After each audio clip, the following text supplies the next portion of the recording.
Vampire Survivors the board game is a thrilling cooperative tabletop adaptation of the award-winning video game by Poncle, where you're trying to survive as long as possible. You'll be selecting your survivor from beloved characters to battle against creatures of the night, each coming with their own weapon like Imelda's magic wand, Gennaro's knife, Antonio's whip, or Pascalina's rune tracer.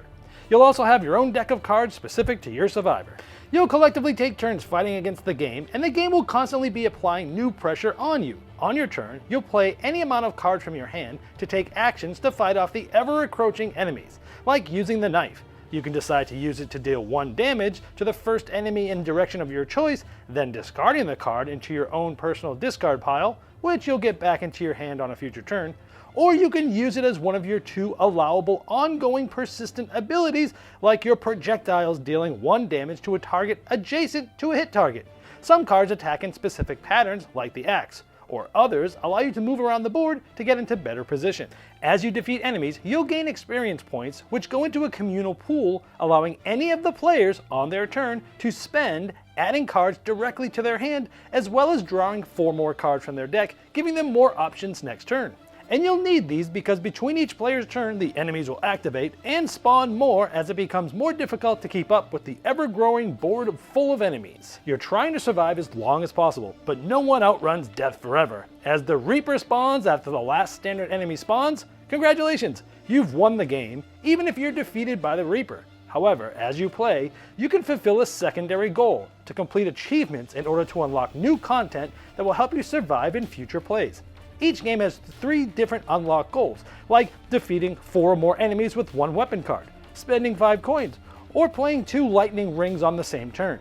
For each of these you unlock, you gain rewards like new weapons, characters, or even evolutions, which give you powerful persistent abilities that don't take up any of your 2 slots, like the Thousand Edge that damages all enemies in the direction it's thrown instead of just 1, or the Labora damaging all enemies surrounding you once per turn. If you're a fan of the Vampire Survivors video game, this board game adaptation will resonate with you, as you'll be familiar with the survivors, weapons, and the Reaper coming for you after you've gotten through a massive 120 standard enemies and 2 elite bosses. As the enemies come onto the board, they slide other enemies closer to the middle, ratcheting up the tension as it gives you feeling of claustrophobia. Instead of moving normally, you can scroll the board, representing scrolling on a video game screen, heading to new open territory. The game is easy to learn, and its mechanisms are streamlined, so you'll be able to jump right in without having to spend all day reading rules.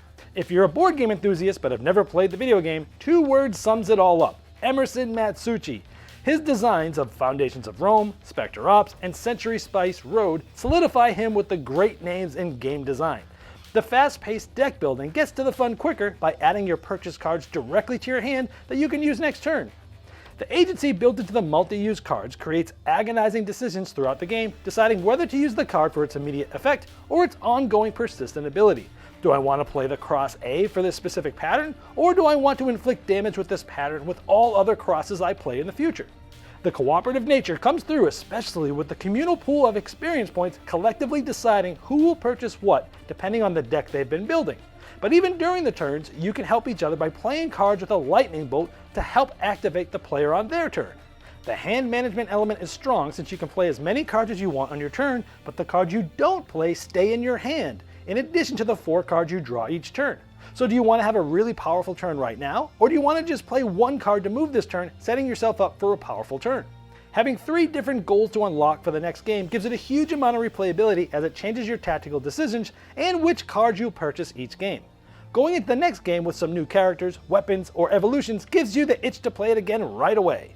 Vampire Survivors the board game is for 1 to 4 players, takes 30 to 60 minutes to play, and is published by Gray Fox Games. It's on Kickstarter right now, so click the link below to pledge now.